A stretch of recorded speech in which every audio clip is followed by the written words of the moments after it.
É dono do mundo hoje, não quem sabe, mas quem aprende. Porque quem sabe, sabe conhecimentos obsoletos, que não funcionam mais no mundo de hoje.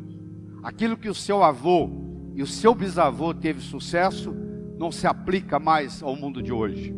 Nós podemos ter um conhecimento do pescoço para cima, que é um conhecimento abstrato, que não leva a nada. E nós podemos ter um conhecimento que leva à competência de ação, que é isso que a vida exige da gente. Olha o que o Alvin Toffler dizia já mais ou menos há uns 20 anos atrás. Os analfabetos do século 21 não serão aqueles que não sabem ler e nem escrever, mas aqueles que não sabem aprender, desaprender e reaprender.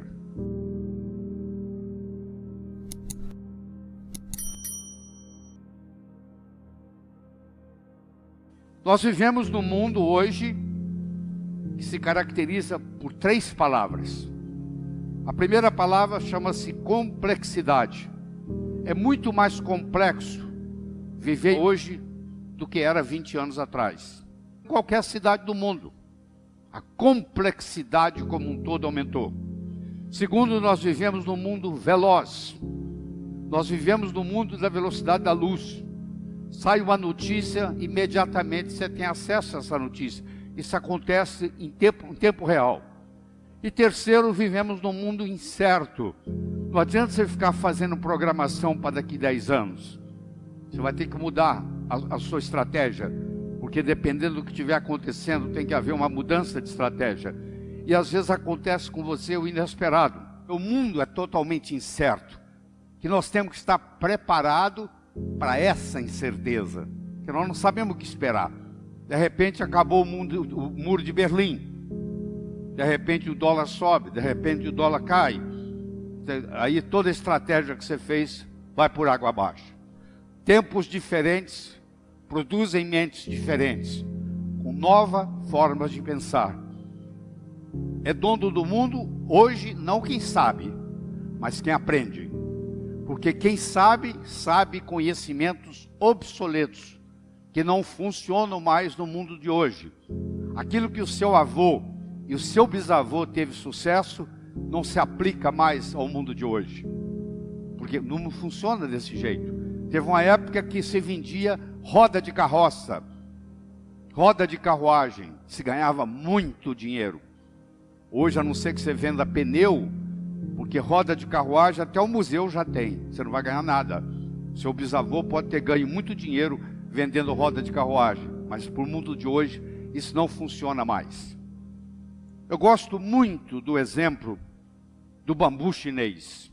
Você planta ele, no primeiro ano ele não dá nada, no segundo ano ele não dá nada, no terceiro ano ele não dá nada, no quarto ano ele não dá nada, no quinto ano ele cresce 12 metros acima do solo.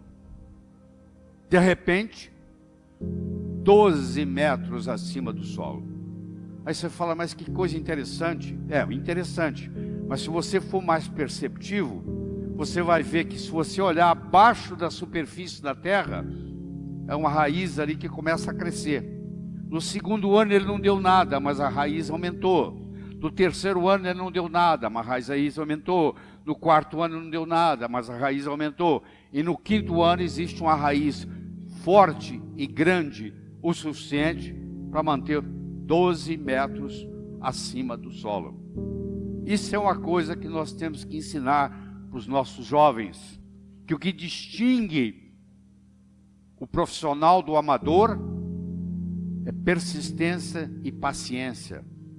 O amanhecer só vem depois da noite toda ter passado. Isso aqui é uma carta mostrando, é um documento, a sua aplicação para o doutorado não foi aceita dessa vez e, portanto, você não é elegível para a posição de professor associado.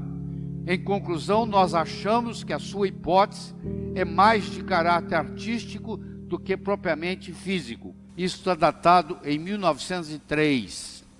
Foi quando Albert Einstein tentou ser professor na Suíça. E isso que ele recebeu. esse comunicado. Mas com isso, Albert Einstein não desistiu. Ele continuou persistente, ele chegou a ganhar prêmio Nobel, e ele é considerado pela maioria o homem mais inteligente que viveu no século XX. Se bem que tem questionamentos sobre isso, mas muita gente aceita ele como o indivíduo que fez mais diferença no século XX. E foi reprovado. Não se aceita o trabalho dele. Por quê? Porque os indivíduos que viviam na época dele não entendiam o que o Einstein pensava. Então nós temos que tomar muito cuidado com isso. Eu gostaria de mostrar para você o que é saber, o que é consciência de saber.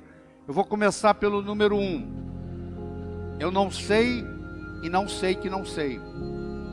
Quer dizer, eu tenho uma coisa que eu não sei fazer, mas eu não sei que eu não sei fazer essa coisa. Esse é o primeiro degrau. O segundo degrau, eu sei que eu não sei. O terceiro degrau, eu sei, mas eu não sei que eu sei. Se você sabe, mas não sabe que sabe, é como se você não soubesse. É a pessoa que com 75 anos de idade descobre que ela é uma grande pintora ou uma grande escritora e lança seu livro, primeiro livro, aos 76 anos de idade. Ela não sabe, ela sabia, mas não sabia que sabia. Se você tem uma habilidade, mas se você não sabe que você tem essa habilidade, é como se você não soubesse. E finalmente nós temos o quarto, que você sabe e você está consciente que você sabe o que você sabe. E isso é muito importante. E isso tem que ter a ver com a sua competência de ação, não com o seu acúmulo de informação. Se você vai no aeroporto de Guarulhos, entra num Airbus que está fazendo São Paulo, Nova York, e o comissário de bordo diz assim: senhoras e senhores, o indivíduo que está sentado na cabine do piloto não é piloto, mas ele tem muitas opiniões de como pilotar um avião. Você ficaria na aeronave? Não. Você não quer saber quem leu livros ou quem tem opiniões de como pilotar um avião. Você quer saber quem é que decola, voa e aterriza são e salvo em Nova York. Isso se chama competência de ação. A vida não exige da gente acúmulo de informação.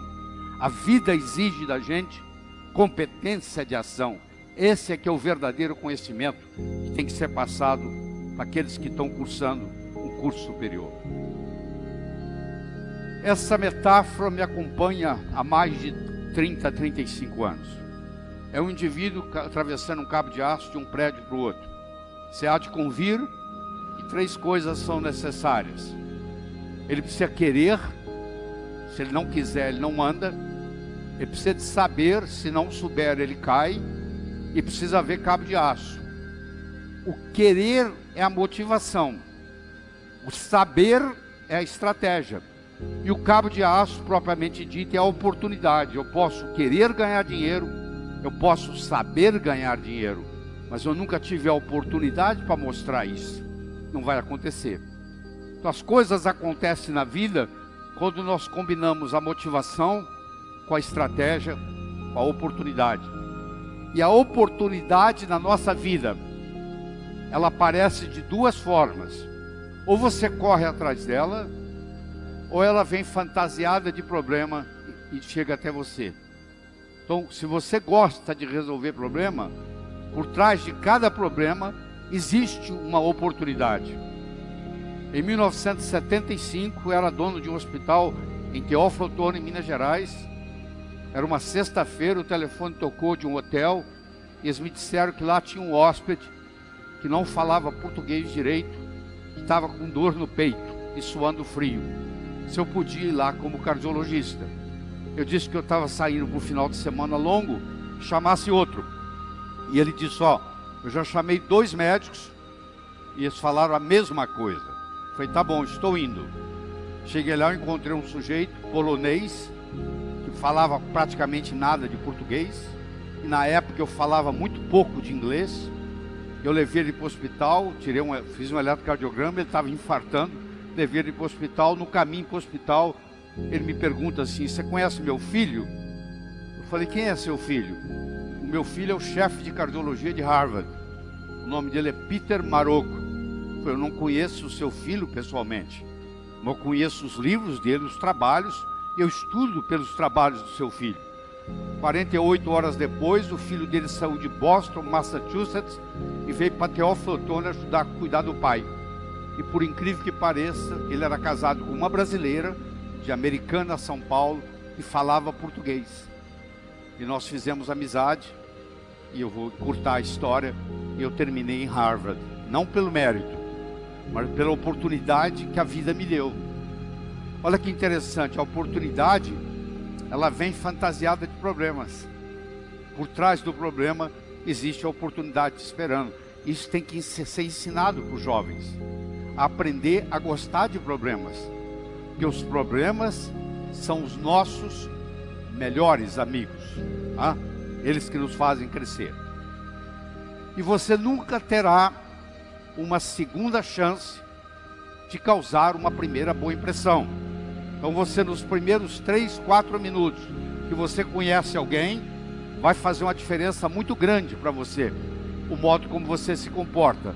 Eu vou ilustrar isso aqui para vocês, mas do seguinte modo, que nós temos 2 tipos de poder. Nós temos o poder posicional, que é o poder da posição que nós ocupamos.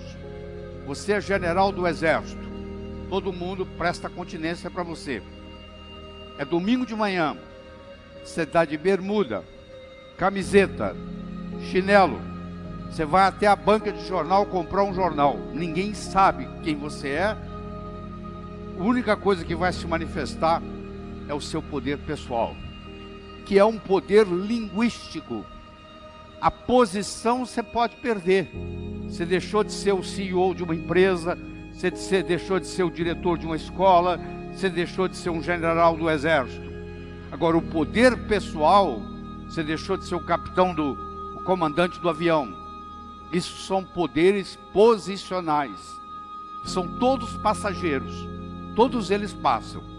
Agora, quando você ensina a pessoa a ter um poder pessoal, no momento que essa pessoa abre a boca, esse poder se manifesta. Isso tem que ser ensinado. A vida tem sempre o direito de nos surpreender, com coisas boas ou com coisas ruins. Nós temos que estar aberto para essa perspectiva, porque tudo o que acontece de importante na sua vida aparece num ângulo de 90 graus. Se eu perguntasse para você quais foram as 3 melhores coisas que aconteceram na sua vida até hoje, eu lhe garanto que pelo menos 2 das 3 não foram programadas. Você não levantou, acordou um dia e diz: hoje eu vou conhecer alguém, que eu vou começar a namorar, que eu vou me apaixonar, que eu vou me casar. Não foi assim. Você foi a algum lugar, você conheceu alguém, você namorou, se apaixonou, casou. A empresa que você trabalha hoje, você não acordou um dia e disse assim: hoje eu vou responder um anúncio do jornal, vou mandar o meu currículo, vou para uma entrevista de trabalho e eles vão me selecionar. Não. De algum jeito você foi para uma entrevista e você foi selecionado. Olha que interessante. A vida nos surpreende. Você tem que estar aberto para essa perspectiva, que as coisas importantes na vida acontecem num ângulo de 90. A importância da meta per se não é atingi-la. A meta nos ajuda a nos colocar em movimento, e nesse processo de movimento, num ângulo de 90 graus, coisas muito mais importantes vão ocorrer. Então leve isso em consideração, que a vida tem sempre o direito de nos surpreender.